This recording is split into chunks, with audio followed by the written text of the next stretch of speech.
August 6, 1945, 8:15 a.m. A blinding flash ripped through the skies of Hiroshima. In a single second, the world changed forever. A small metal box dropped from a silent plane, unleashed a force brighter than the sun, and darker than anything humanity had ever created. This was not just an explosion. It was a decision, made by a few men but felt by millions. Why did America drop the atomic bomb? Was it the only choice? Or was it a line that should never have been crossed? By mid-1945, World War II had ended in Europe.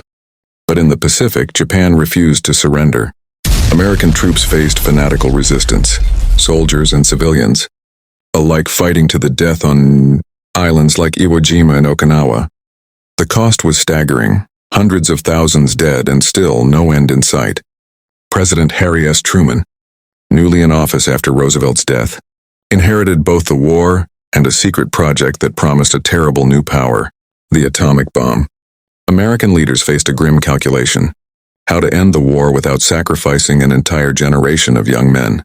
In 1942, the U.S. launched the Manhattan Project, a massive secret effort involving more than 130,000 people, scientists, engineers, soldiers working across Los Alamos, Oak Ridge, and Hanford.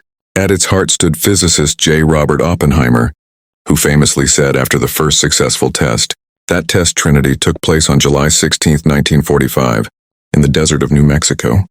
When the bomb detonated, a fireball brighter than the morning sun rose into the sky. Witnesses were stunned. The world had entered the nuclear age. The test confirmed that the bomb worked. But with that realization came a new question.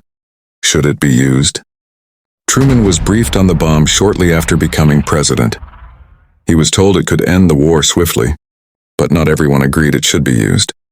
In Washington, fierce debates erupted among the president's advisors. Henry Stimson, Secretary of War, believed using the bomb could save hundreds of thousands of lives by avoiding a full invasion of Japan.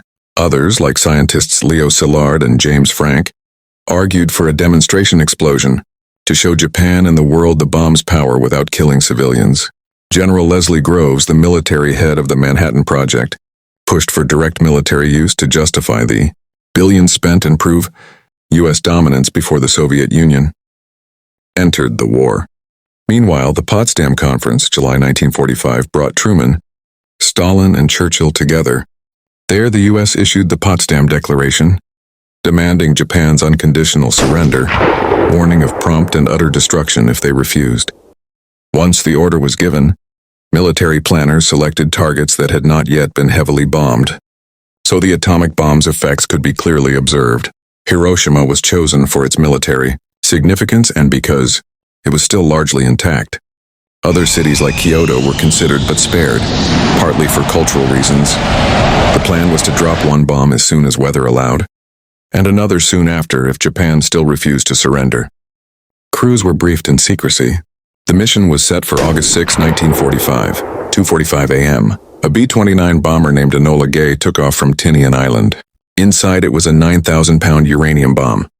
Little boy. 6 hours later, as Hiroshima awoke to a clear blue morning, the bomb bay doors opened.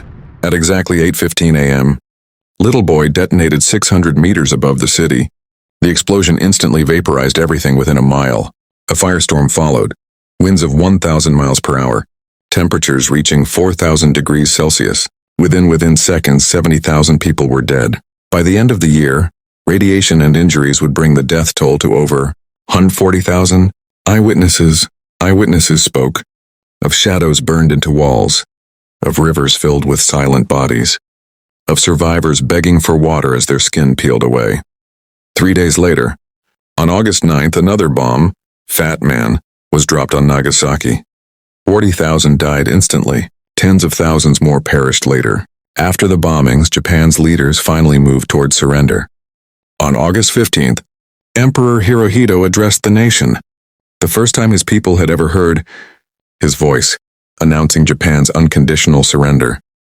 To the American public, the bombings were presented as a necessary evil, an act that saved lives by preventing a bloody invasion of Japan. President Truman declared, "We have used the bomb to shorten the agony of war, and to save the lives of thousands and thousands of young Americans." But the moral debate began almost immediately. Historians, scientists, and military leaders questioned whether Japan was already on the brink of surrender. General Dwight D. Eisenhower later said he believed Japan was already beaten and that the bomb was unnecessary. Others argued that the true motive was to demonstrate power, not to Japan, but to the Soviet Union, signaling America's dominance in the post-war world. In time, documents revealed a complex mixture of motives: military expediency, political strategy, revenge for Pearl Harbor, and an untested weapon the U.S. wanted to prove.